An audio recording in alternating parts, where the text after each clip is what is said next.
તમારી કુલદેવી તમને રસ્તો બતાવશે કેવી રીતે, ચાલો જાણીએ. તે પહેલા કમેન્ટમાં તમારા કુલદેવીનું નામ લખી દેજો અને આ વિડીયો તમારા ફ્રેન્ડ્સ અને ફેમિલી સાથે શેર કરી દેજો.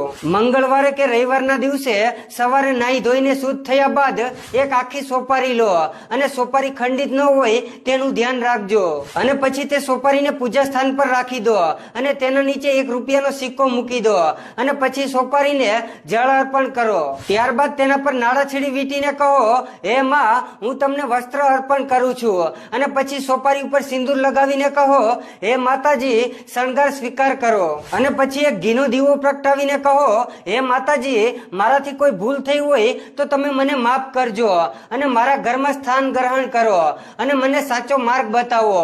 મને તમારા વિશે જાણકારી આપો. અને કહેવાય છે કે નાળાછેડી ચડાવતા જ સોપારી ગૌરી ગણેશનું રૂપ ધારણ કરી લે છે.